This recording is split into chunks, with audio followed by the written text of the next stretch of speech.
여러분, 우리는 우리를 위해서 십자가 지신 예수 그리스도를 믿는 자들입니다. 하나님을 믿는 자들이지요.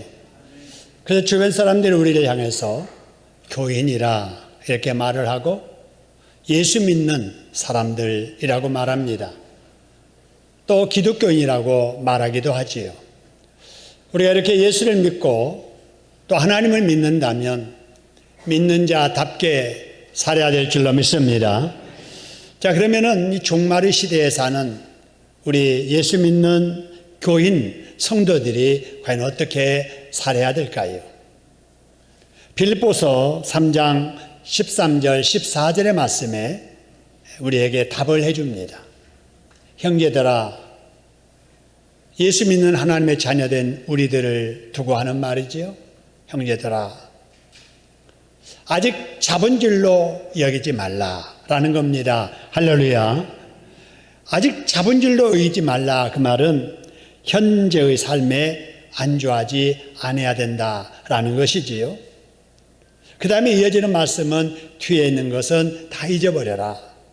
잘한 것도 잊어버리고 또 잘못한 것도 잊어버리라. 이거 잊지 않고 붙들고 살게 되면은 잘못한 것 때문에 자꾸 자책을 하게 되고 자신감을 잃게 되고 잘한 것이 바로 나를 자극해서 교만하게 만들기 때문에 그렇지요.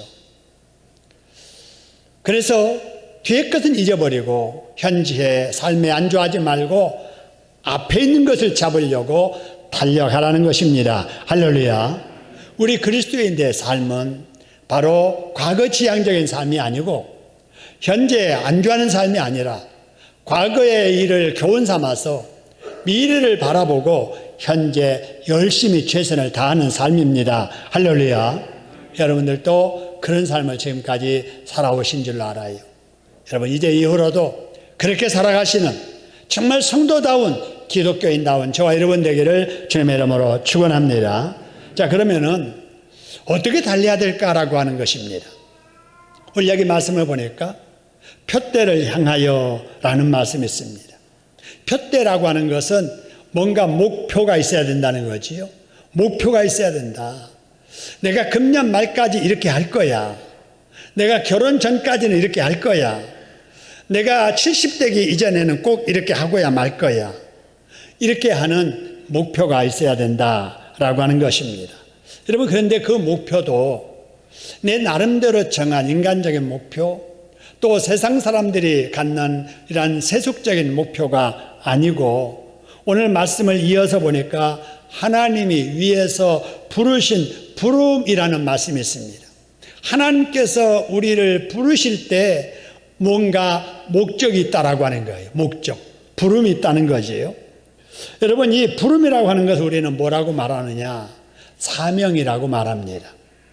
또는 소명이라고 말합니다. 또는 주님께서 지고 나를 따르러 가셨던 십자가라고 말할 수도 있습니다. 여러분, 하나님은 이 세상에 누구를 보내시든지 네가 이 땅에 가서 몇 년 동안 이거 이루며 살다 오너라 라고 하시는 사명이 있습니다. 할렐루야. 그 사명을 우리가 붙잡고 사명을 이루려고 날마다 달려가는 삶을 살아야 된다는 것입니다. 할렐루야. 여러분, 그래서 우리는 최선을 다해야 되는데 최선을 다해도 어떻게 다할까 하는 거예요. 다시 말씀을 보니까 여러분, 표대를 향해서 달려가도 누구 안에서 달려가라 그래서요? 그리스도 예수 안에서. 여러분, 이 말은 경제활동을 하든 아니면은 신앙생활을 하든 가정생활을 하든 살림을 하든 공부를 하든 뭘 하든지 간에 예수 방식으로 하라는 겁니다. 할렐루야. 하나님 방식으로 하라는 거예요. 우리가 뜻을 이루기 위해서 인간적인 방법을 할 수 있잖아요. 어떤 분이 교회를 한참 안 나와서 제가 신방 가서 아니 어떤 일로 이렇게 갑자기 교회를 안 나오십니까? 그랬더니 아이고 목사님 죄송합니다. 2년 반 눈 딱 감아주세요. 2년 반 이거 해서 돈 벌고 그 다음에 열심히 하겠습니다. 여러분, 평소에는 자기가 이런 일 하면 안 돼. 하나님께 이런 일을 기뻐하지 않아. 그걸 알고 있는 거예요. 근데 생활이 어렵고 기회가 이때다 싶으니까 이거 한번 눈 딱 감고 2년 동안 교회 안 다니고 주일 성수 못해도 봉사 못해도 이 일 열심히 해가지고 뜻을 이루어서 정말 멋있게 나중에 잘하겠다. 그러면 이게 하나님이 기뻐하실까요? 그런 일이 하나님께 복을 주실까요? 설령 이룬다 할지라도 결코 그것이 복되지 못할 것입니다. 여러분 지금까지 뭘 하든지 여러분 예수 안에서 하시기를 주님의 이름으로 축원합니다. 타협하지 말고 세상 불신자들의 방식대로 살지 말고 더딜지라도 힘들지라도 예수 방식 성경대로 살아가려고 최선을 다하는 여러분 되기를 주님의 이름으로 축원합니다. 그러면 우리 주님께서 오시는 날 잘했다 착하고 충성된 종이라고 하는 칭찬을 허락해 주실 줄로 믿습니다. 자, 이제 바로 이어서 오늘 본문의 말씀 29절 30절 말씀인데요. 오늘 여기 말씀을 보니까 그 날, 그 때라는 말씀이 반복됩니다. 여러분 여기 그라고 하는 말은 정해진 거예요. 그 날이에요. 정해진 그날. 그때 이미 정해진 그때입니다. 여기 그날과 그때는 뭘 의미하느냐? 예수님께 이 땅에 다시 오실 재림의 그때예요.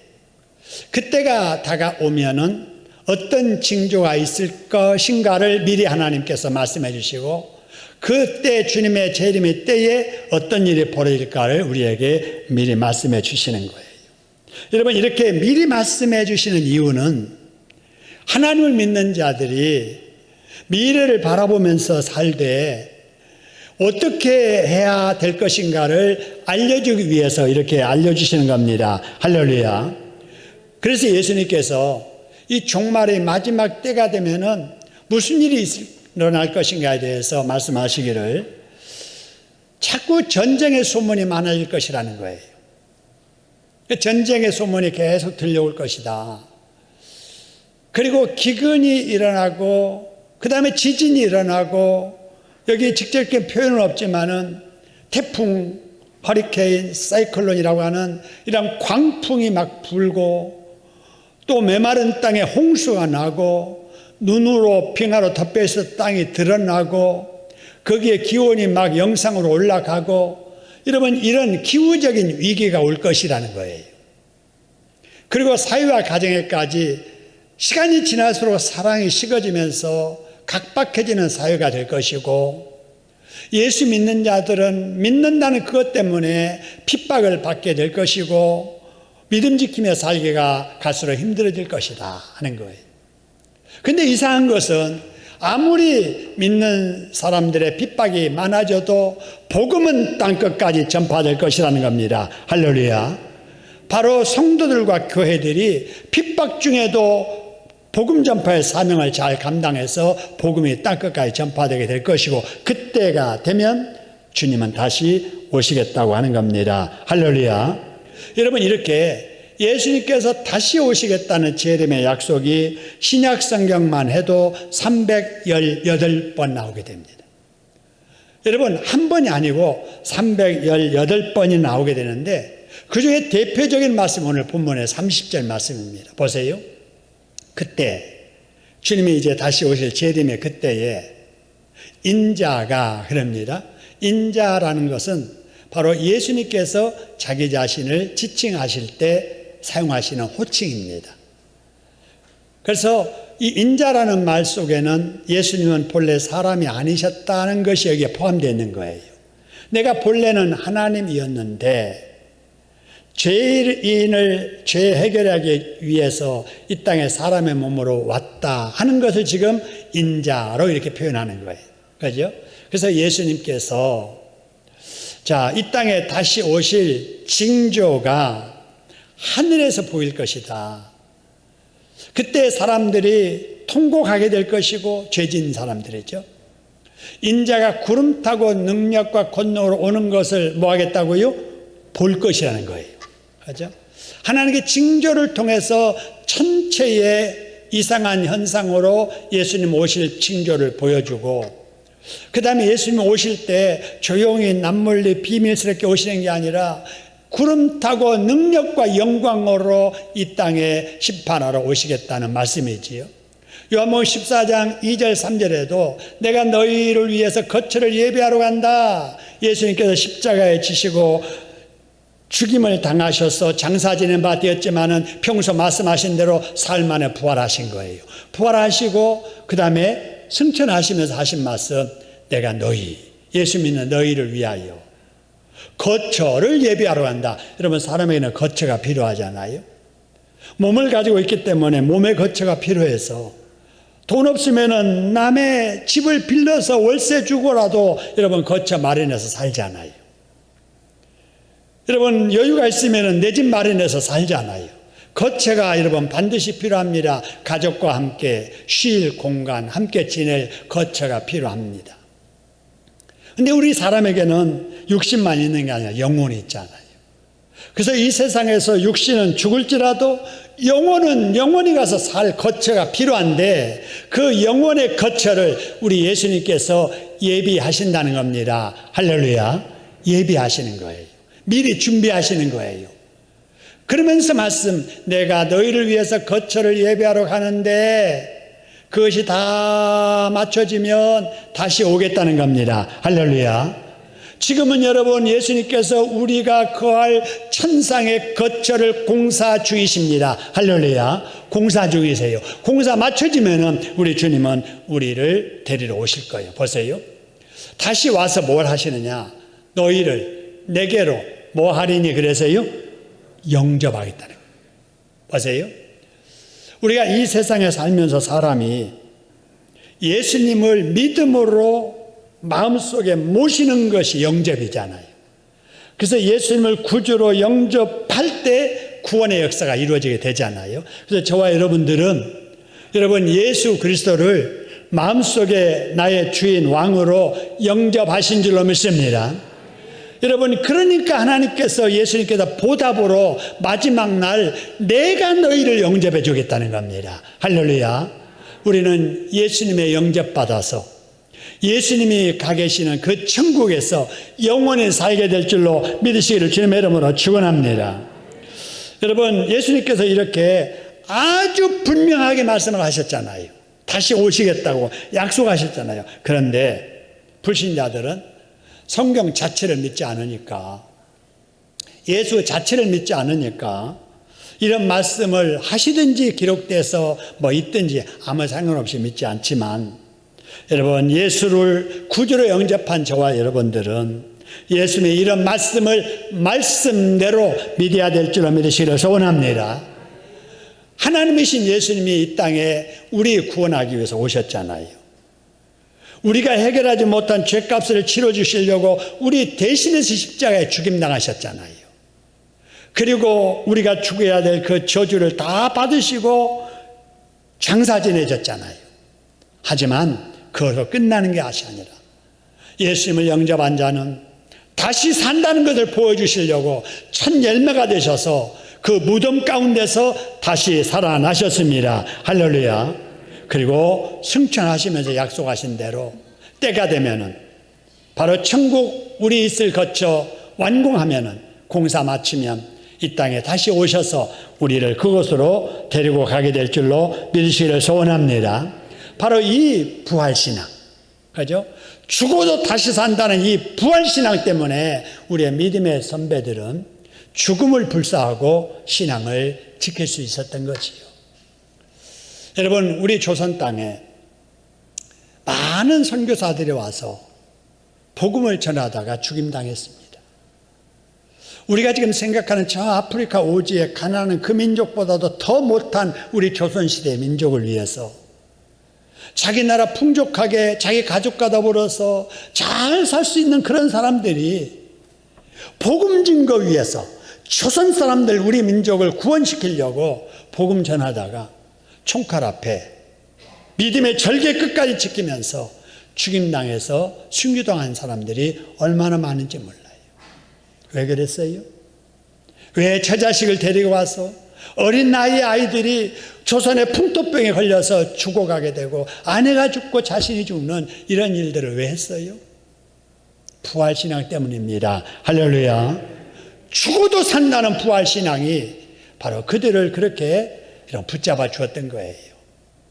제가 신대원에 입학해서 종교개혁 시간에 이 순교의 이야기를 쭉 듣는데 너무나도 감동을 받았던 이러한 일화가 있어서 이 시간에 소개합니다.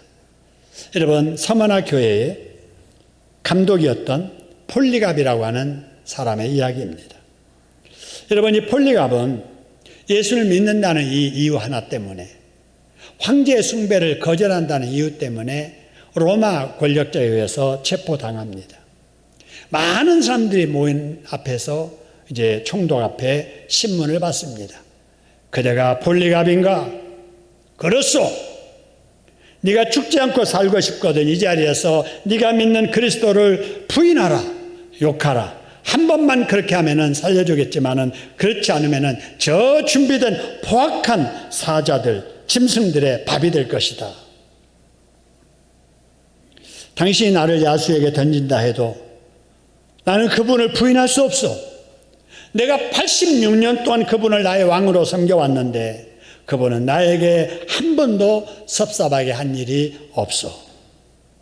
근데 내가 그분 앞에 서야 될 텐데 내가 어떻게 나의 왕 그리스도를 날 살겠다고 네 앞에서 못 오갈 수 있겠다는 말인가? 입 닥쳐라. 네가 야수를 무시하니까 나는 너를 불에 태워 죽이리라.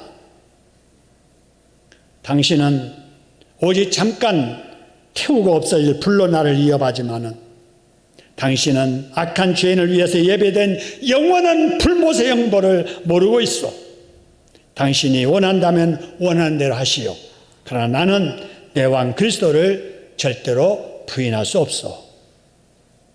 그런 후에 폴리갑은 여기 그림대로 장닭더미 중앙에 세워둔 나무에 손이 묶여진 채로 기도를 합니다. 예수 그리스도의 아버지시요, 주님 앞에 살고 있는 의인들의 하나님, 주권자 하나님이시요, 제가 이 순교의 순간을 가질 수 있을 만큼 주님께서 저를 가치 있는 사람으로 보셔서 주님의 순교자들과 함께 그리스도의 고난의 잔을 함께 나눌 수 있게 하신 것을 감사합니다. 주님은 오늘 이 시간 저로 하여금 성령 안에서 영과 육의 영생과 부활로 순교자들의 수에 포함되는 영광을 주셨음을 찬양합니다. 주님께 영광을 돌립니다. 예수님의 이름으로 기도드립니다. 아멘. 이 기도하고 그는 장작더미에 붙여진 불에 태워져서 죽임을 당해 순교했습니다. 여러분, 이 폴리갑은 사도 요한의 제자입니다.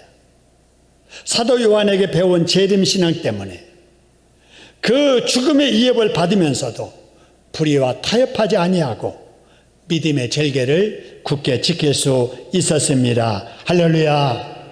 여러분, 이런 부활신앙이 저와 여러분의 신앙 되기를 주님의 이름으로 축원합니다. 우리가 살아가고 있는 이 사회는 점점 예수 믿기가 더 어려워지게 될 거예요.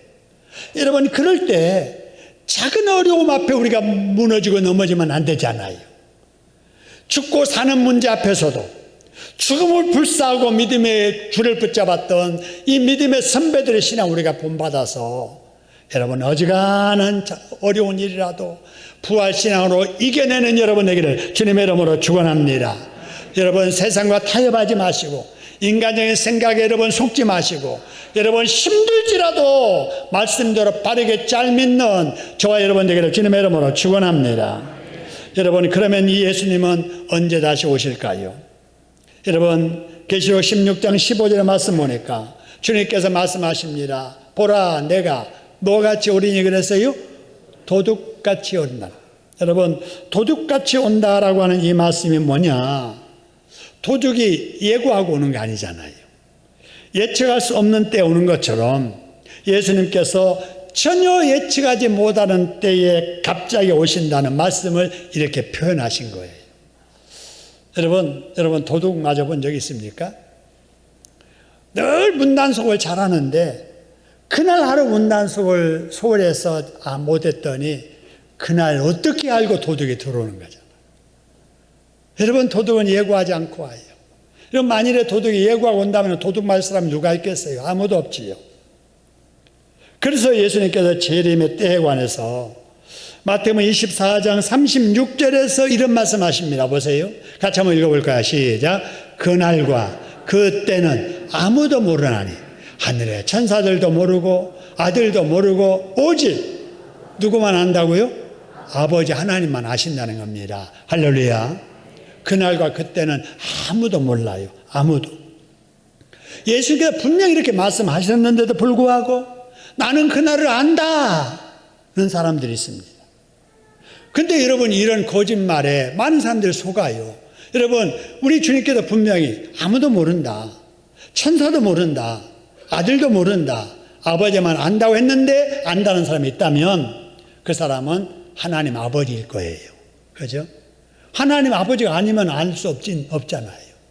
근데 아무리 봐도 하나님 아버지가 아니에요. 그러면 뭐냐? 사기꾼이에요. 택한 자라도 미혹하여서 여러분 망하게 하려고 하는 마귀의 하수인이고 여러분 거짓말쟁이고 사기꾼들입니다. 할렐루야. 여러분, 이런 일에 속지 않으시기를 주님의 이름으로 축원합니다. 그래서 믿어도 바르게 잘 믿어야 되는 거예요. 여러분, 우리 교회가 믿어도 바르게 성경도를 믿으려고 몸부림치는 교회입니다. 할렐루야. 100% 온전하지는 못해도 아직도 부족한 것이 많이 있고 설령 실수가 있을나 할지라도 그래도 우리의 기본은 말씀대로 믿어보자, 말씀대로 살아보자. 그렇게 해서 하나님께 영광을 돌리자고 몸부림치는 공동체가 우리 신창동 교회입니다. 할렐루야. 그런 교회에서 신앙생활 하는 것을 복으로 생각하시고 여러분, 지속적으로 우리 교회가 진리의 굳건히 서서 은혜로운 가운데 평화로운 가운데 부흥할 수 있게 되기를 주님의 이름으로 축원합니다. 그러면 주님은 어떻게 오실까요? 오늘 본문의 말씀 30절을 다시 한번 봅니다. 여러분, 예수님께서는 어떻게 오시는가? 구름을 타고 오세요. 능력으로 오세요. 여러분, 초림하실 때는 약하게 오셨잖아요. 마국간에서, 짐승의 먹이통에서 어린 아이로 오셨잖아요. 그런데 재림하실 때, 다시 오실 때는 심판의 주님으로 오십니다. 할렐루야. 여러분, 육신의 몸으로 올 때는 사람들이 잘 몰랐잖아요. 몰랐어요. 동네 사람들도 몰랐어요. 그런데 다시 오실 때는 보세요. 징조가 하늘에서 보이는 거예요. 하늘에서 보이는 거예요. 구름 타고 오시는 거예요. 누구나 다 보게 오시는 거예요. 주께서 호령을 하고 천사장이 소리를 치고 하나님의 나팔 소리가 하늘에서 울리면서 예수님께서 다시 재림하시는 겁니다. 할렐루야. 여러분, 그런데도 불구하고 많은 사람들이 예수님이 저 동쪽 나라에서 오셨대, 지금 누구에게 성령께서 역사하셔서 그분의 말을 들어야 비유풀이가 되는 것이고 진리를 깨닫게 된대, 이런 말도 안 되는 소리를 하는 사람들이 있고, 더 정말 안타까운 것은 그런 거짓말에 속는 사람들이 있는 거예요. 누가 속아요? 목사도 속아요. 장로도 속고 권사도 속고 집사도 속고. 여러분, 믿는다는 사람들이 다 이렇게 속는 사람들이 많이 있습니다. 절대 속으면 안 됩니다. 우리 주님은 그렇게 은밀하게 비밀스럽게 몇 사람만 어느 지역에 알게 오시는 게 아니에요. 여러분, 지난 시간에 말씀드린 마태복음 24장 27절의 말씀을 보세요. 번개가 치는 것처럼 오신다는 말이에요. 동편에서 번개가 쳐서 사편까지 순식간에 번쩍이는 것처럼 인자의 임함도 그러하리라. 할렐루야. 그렇기 때문에 다 아는 거예요. 잘 믿는 사람만 아는가? 아니에요. 못 믿는 사람도 알아요. 여러분, 믿는 사람들만 보는 거 아니에요. 안 믿는 사람도 보는 거예요. 24장 30절 오늘 본문에 그때 인자의 징조가 하늘에서 보이는, 하늘에서. 여러분, 제가 1995년도에 뉴질랜드를 갔더니 깜짝 놀란 게 뭐냐, 한국에 보던 달이 거기도 있는 거예요. 한국에서 보던 태양이 거기서도 뜨는 거예요. 야, 대단. 미국 갔더니 역시 미국에도 한국의 달이 거기도 뜨고요, 여기에서 뜨던 해가 거기서도 뜨더라니까요. 여러분, 하늘에서 인자의 징조가 보인다. 여러분, 동서양 어느 지역 어느 민족 누구에게나 다 보게 알게 오신다는 겁니다. 할렐루야.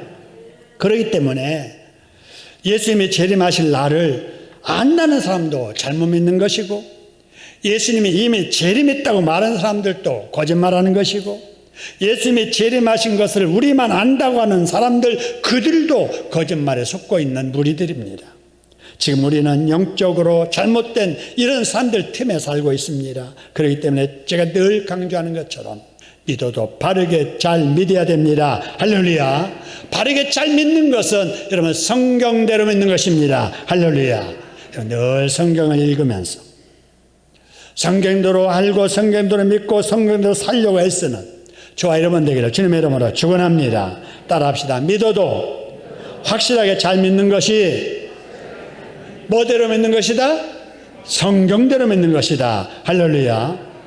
여러분, 성경은 약속의 책입니다. 하나님께서 사람들에게 약속하신 책이에요. 그래서 성경을 뭐라고 하느냐? 여러분, 구약, 뭐라고 그래요? 신약, 그러는 거예요. 어떤 사람이 병에 걸려서 고생하다가 낫게 됐어요. 의사가 깜짝 놀래가지고 당신 그동안에 뭘 했길래 나한테 계속해서 진찰 받았는데 이렇게 변화가 있게 된 거요? 이렇게 물으니까 그분이 나 약 먹은 것밖에 없어요. 무슨 약을 먹었는데요? 투알 먹었습니다. 구약 먹고 신약 먹었습니다. 그랬더니 낫게 됐습니다. 그랬다는 거예요. 여러분, 약이 그 약하고 이 약하고는 다르지만 여러분, 하나님의 약속 믿는 자, 하나님께서 하나님의 능력을 베풀어 주십니다. 할렐루야. 하나님이 약속하신 약속이 예수님에 관한 약속이 대부분인데 신약 성경에만 예수님의 약속이 332가지나 됩니다. 332가지가 예수님에 관한 약속인데 한번 볼까요? 예수님이 탄생하실 것을 약속하세요. 어디서 약속하시는가? 예수님이 태어나도 아브라함과 다윗의 후손으로 태어날 것이다 라는 것이 창세기에 예언됩니다. 태어나도 어느 나라 어느 동네에서 태어날 것인가? 베들레헴에서 태어날 것이다. 미가서에 여러분 예언됩니다. 예수님이 이 세상에 구원자로 태어나셔도 남자를 경험해보지 못하는 수처녀 동정녀에게서 성령으로 잉태되어 가지고 태어날 것이다. 이사야서 예수님 태어나시기 700년 전에 예언됐습니다. 근데 보세요. 이것이 나중에 신약시대에 와서 공관복음서에 사복음서에 보니까 그대로 이루어지게 됩니다. 할렐루야. 다음으로 예수님에 대한 예언인데요. 예수님이 사역에 관한 예언입니다. 예수님께서 오셔가지고 복음 전하는 사역을 할 텐데 어디 살 것인가? 갈릴리에 살 것이다. 이사야서 예언됩니다.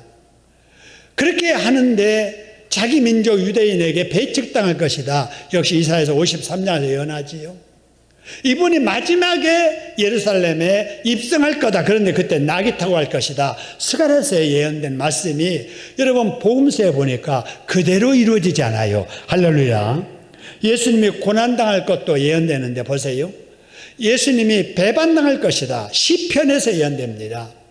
매맞고 모욕당할 것이다. 이사야서에서 예언됩니다. 십자가에 못 박혀 죽임당할 것이다. 이사야서 53장이에요. 죽고 나서 장사 지내야 되는데 부자의 묘실에서 장사되어질 것이라고 700년 전에 이사야서에서 예언됐는데 복음서에 보니까 그대로 이루어지지 않아요. 할렐루야. 여러분, 부활과 승천에 관한 예언도 그렇습니다. 십자가에 죽으셨지만은 장사되어 나서 3일 만에 부활할 것이다. 미리 말씀하셨잖아요. 예수님도. 근데 그 전에 시편 16편에서 여러분 예언되었고, 그 다음에 시편 68편에서는 승천하실 것이라는 것이 예언됐는데 그대로 됐지 않아요. 그런데 단 한 가지 아직 이루어지지 않는 예언이 있습니다. 그게 뭐냐? 예수님께서 다시 오실 것이라고 하는 재림의 예언입니다. 할렐루야. 여러분, 확률적으로 봐도 이렇게 여러 가지가 예언되었고 정확하게 성취된 것을 보면 한 가지 남아있는 예수님의 재림도 분명하게 이루어지게 될 줄로 믿으시기를 소원합니다. 이걸 믿어야 됩니다. 그때가 되면은 사탄이 주관하는 이 세상 역사도 끝이 날 줄로 믿습니다. 인간이 주도하는 이 역사도 끝이 날 거예요. 주님이 오셔서 다스리는 새로운 세상이 시작되게 될 줄로 믿으시기를 소원합니다. 새하늘과 새 땅이 활짝 열려지게 될 거예요. 그때가 되면 늙어지는 것도 없을 것이고, 병들어서 아파서 괴로워하는 일도 없을 것이고, 사람들에게 상처받아서 가슴 쥐어짜면서 눈물 흘릴 일도 없을 것입니다. 할렐루야. 여러분, 그날을 사모하시기를 주님의 이름으로 축원합니다. 그날을 믿고 사모하는 야만 그날의 복을 받을 수 있습니다. 할렐루야. 그렇기 때문에 우리는 이 종말의 때를 미리 알고 뭐 해야 되느냐? 준비해야 돼. 준비. 제가 코로나 이후로 장례를 한 50건 이상 치렀습니다. 여러분, 장례 치르면서 빠짐없이 했던 이야기가 있습니다. 지금 우리는 고인의 장례를 치르기 위해서 이 자리에 살아서 있습니다마는 우리도 언젠가는 초상집의 주인공 날이 이를 겁니다. 우리가 그 날을 예견하면서 오늘을 살아야 됩니다. 사랑하며 살기에도 짧은 날인데 천년만년 살 것처럼 사소한 일에 시시비비 가리면서 우리가 시기하고 질투하고 미워하고 살아서 해야 되겠습니까? 우리가 사랑하면서 축복하면서 위해주면서 손잡아주면서 삽시다. 이런 얘기를 늘 합니다. 그렇습니다. 우리의 인생도 시작이 있으면 끝날 날이 있는 거예요. 세상의 역사도 시작되었으니 끝날 날이 반드시 오게 됩니다. 할렐루야. 이렇게 끝을 예견한다면은 그 끝을 준비해야 됩니다. 할렐루야. 어떻게 준비해야 될까에 대한 대답이 바로 다음 시간에 이제 살펴볼 마태복음 25장에 나오는 열 처녀의 비유입니다.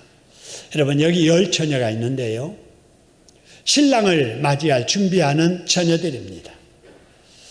이 신랑이 언제 올지 모르니까 밤중에 올 것을 대비해서 등을 들고 있는 거예요. 근데 그 중에 5은 등만 아니라 기름까지 준비해서 여분의 기름통을 갖고 있는 거예요. 근데 5은 등만 들고 있지 여분의 기름이 없는 거예요. 한참 낮에도 기다렸겠지요. 밤에도 기다리지요. 근데 밤이 늦도록 안 오는 거예요. 등에 있던 기름이 다 닳아지는 그 순간에 신랑이 도착한다는 신호가 옵니다. 그때 기름이 충분치 못한 여인들은 기름 떨어가는 걸 보고 동네로 기름 사러 그때서야 달려갑니다.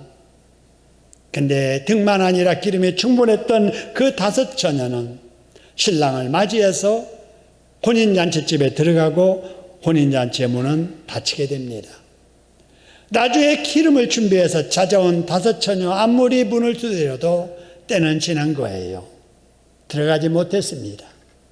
성경은 이에 대해서 등만 아니라 기름까지 준비한 사람을 슬기로운 지혜로운 처녀라고 말하고, 그렇지 않는 5 처녀를 미련한 5 처녀라고 말합니다. 여러분, 이 비유가 뭐냐? 다시 오실 예수님을 맞이하는 성도들은 신랑 맞이를 준비하는 열 처녀와 같다는 겁니다. 할렐루야. 우리 다 세상 빨리 끝났으면 좋겠다. 주님 빨리 오셨으면 좋겠다.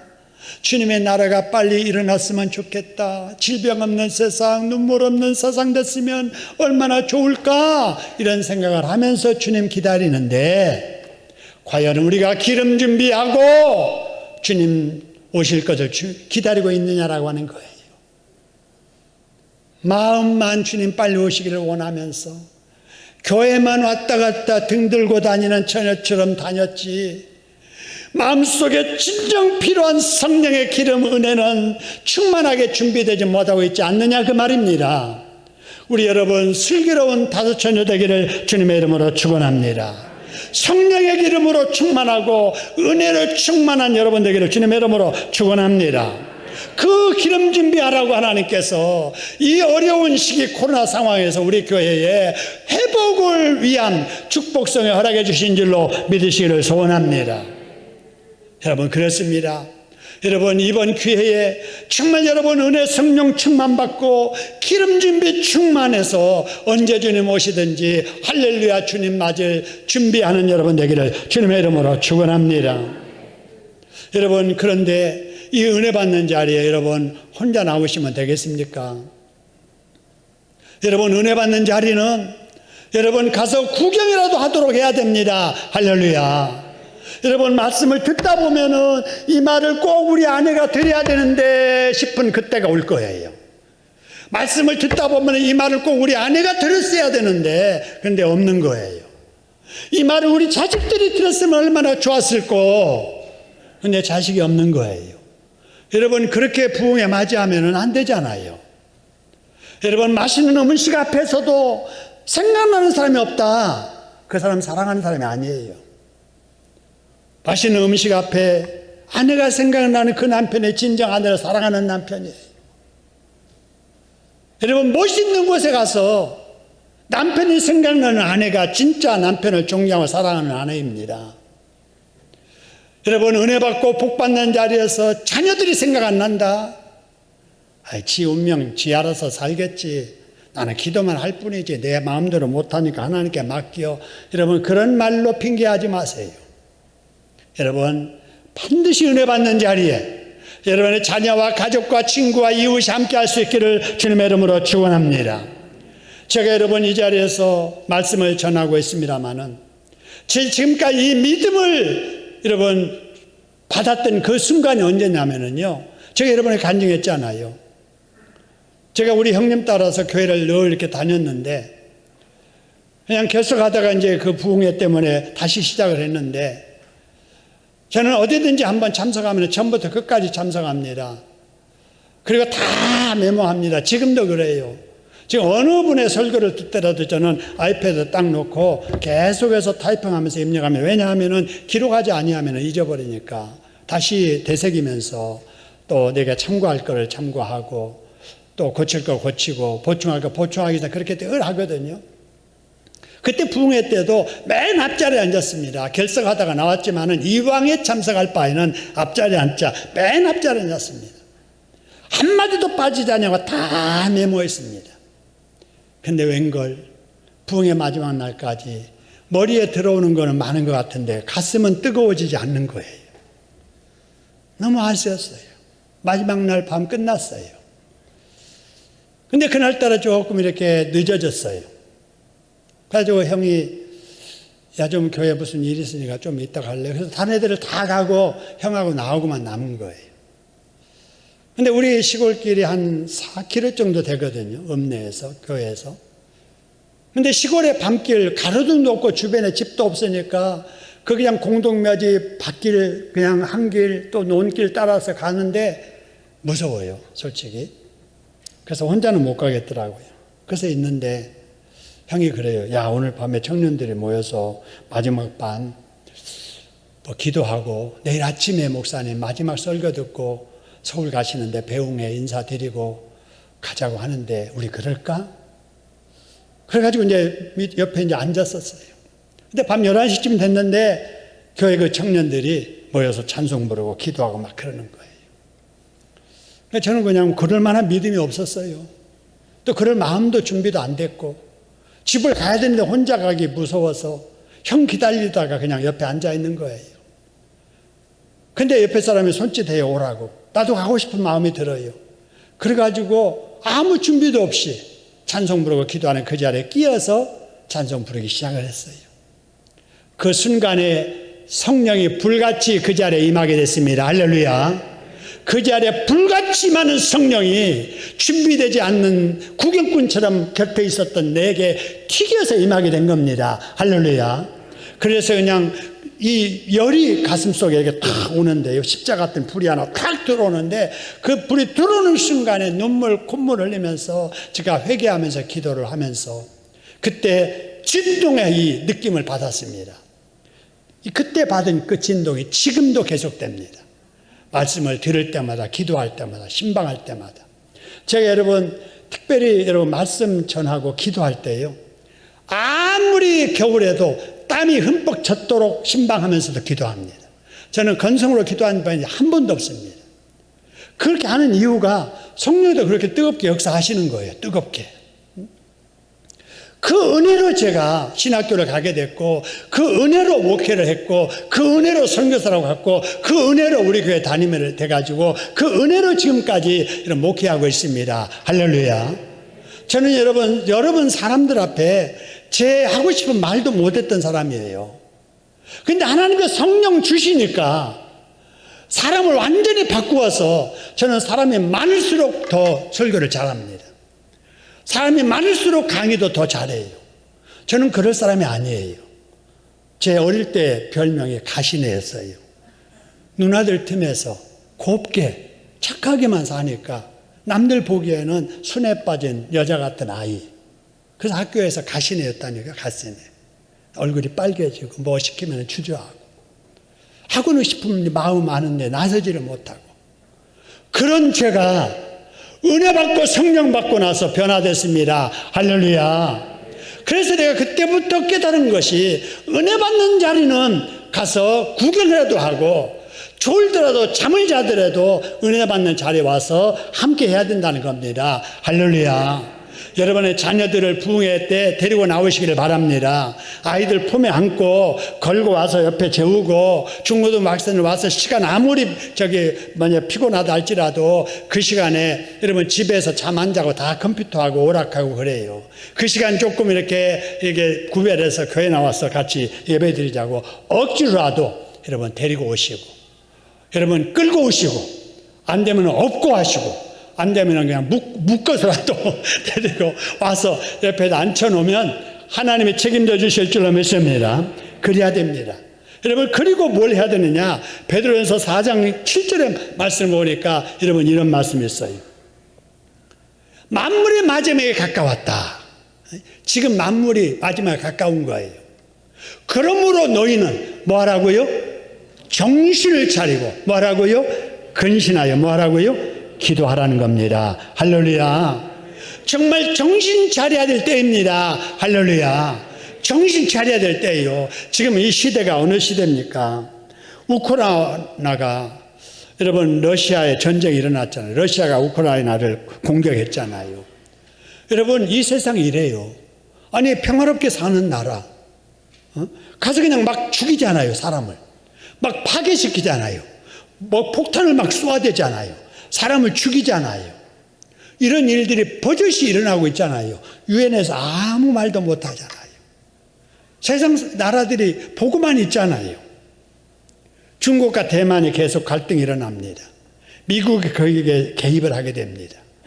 이런 상황에서 미국은 우리 편 들어라, 우리 정부에게 자꾸 요구합니다. 우리 정부에서는 아니 미국을 무시할 수도 없고, 근데 또 중국을 또 외면할 수도 없고, 이런 아주 난감한 입장에서 지금 있는 거예요. 정치하는 사람들도 굉장히 고민이 많을 거예요. 이렇게 이 긴장 상태가 일어나니까 지금 가장 활발하게 움직이고 있는 게 방산업체들, 무기 생산업체들이에요. 세계에서 무기를 가장 잘 만든다는 나라가 대한민국, 독일, 이스라엘인데, 이 나라들이 지금요 그냥 뭐 주문을 제대로 이렇게 다 공급해 줄 수 없을 만큼 주문량은 막 들어오는데 공급이 안 될 정도로 지금 무기가 딸리는 거예요. 아, 이러다가는 우크라이나 꼴 되겠구나. 우리도 방어할 무기가 필요하겠구나. 그래서 우리 전차도 막 이렇게 계약을 하고, 전투기도 막 계약을 하고 막 그러잖아요. 또 땅에 이렇게 아주 폭파시키는, 지하 벙커를 폭파시키는 그런 폭탄들이 지금 많이 수출되고 있잖아요. 이 세계가 지금 무기 만드는데 열광하고 있습니다. 기후위기, 지구의 위기가 오고 있습니다. 물가는 불안하고 경기는 불황이 계속되고 있습니다. 코로나로 인한 여러분 신앙의 위기가 우리 앞에 왔습니다. 사랑이 식어지면서 관계가 불안해지고 있습니다. 여러분 이런 상태로는 안 된다는 거예요. 지금 이렇게 마지막에 가까워지고 있는 징조가 이렇게 구체적으로 나타나고 있는데도 정신 차리지 못하고 있는 우리들에게 정신 차려 근신하여 기도하라고 주님께서 말씀하십니다. 할렐루야. 그래서 우리가 득세 기간 동안에 열심히 기도하고 있습니다. 감사한 것은 300여 명의 우리 성도들이 새벽마다 기도하고 있습니다. 나오신 분은 내일 아침에 나오시고, 이번 주간에 부흥회 계속되잖아요. 여러분, 그동안에 못 나오신 분들 나오시기 바랍니다. 여러분, 이때에 어떤 이유로든지 여러분 다른 거 다 이유 불문하고 새벽 기도 나가고 예배 시간에 빠짐없이 출석하겠다고 하는 이런 강한 마음을 가지고 출석하시기를 소원합니다. 여러분, 코로나 확진됐다고 생각해 보세요. 만사 제끼고 격리해야 되잖아요. 병원에서 입원해야 된다고 하면은 이런 만사 제껴놓고 입원하잖아요. 여러분, 천국병원에 회복을 위해서 여러분 3박 4일 입원한다 생각하고 새벽 기도에 나오시고 여러분 예배 시간에 나오셔서 회복의 은혜를 경험하시기를 주님의 이름으로 축원합니다. 회복돼야 됩니다. 예배가 회복돼야 되고 기도가 회복돼야 되고 잃어버린 우리의 사명을 여러분 회복해야 됩니다. 할렐루야. 관계가 회복돼야 됩니다. 무엇보다도 하나님의 관계가 회복돼서 신통하면 인간과의 관계, 인통의 역사가 일어나게 됩니다. 할렐루야. 신통하고 인통해서 뭘 하든지 하면 형통의 축복이 임하게 됩니다. 할렐루야. 관계 회복을 위해서 기도하시고 건강해야 되잖아요. 건강해야 되잖아요. 여러분, 불안하고 우울증에 있고 치매 걸리고 병들어서 눌려있고 활동 제대로 못하고 이러면 안 되잖아요. 우리가 영양관리도 잘하고 여러분 적당하게 운동도 하는 것도 중요하지만 하나님 앞에 은혜 성령 충만 받으면 건강도 하나님께 덤으로 축복으로 주십니다. 할렐루야. 영혼이 잘 되면 범사가 잘 되고 강건하게 되는 복은 따라오게 되어 있습니다. 할렐루야. 이번 우리 부흥기간 동안에 열심히 출석하셔서 그동안에 불편한 몸, 투병사고가 있는 불편한 병든 몸 깨끗하게 회복되는 역사가 있기를 주님의 이름으로 축원합니다. 그리고 우리의 경제활동, 여러분 막혔잖아요. 여러분 꼬이고 있잖아요. 여러분 닫혀 있잖아요. 여러분 해결돼야 되잖아요. 우리가 최선을 다해도 한계가 있어요. 아버지 손에 여러분의 사업을 올리시고 여러분의 경제생활 살림 모든 문제를 아버지 손에 올려놓고 기도하면은 하나님께서 매듭 풀어주실 줄로 믿습니다. 하나님께 닫힌 문 열어주실 줄로 믿습니다. 만남이 필요하면은 하나님께서 만남의 복을 순적하게 허락해 주실 줄로 믿으시기를 소원합니다. 이런 자리에 나홀로 참석하면 안 되겠지요. 우리의 가족들, 자녀들, 친구들, 이웃들, 결석자들 권하여서 함께하여 함께 은혜 받고 함께 회복의 복을 받는 저와 여러분 될 수 있기를 주님의 이름으로 축원합니다.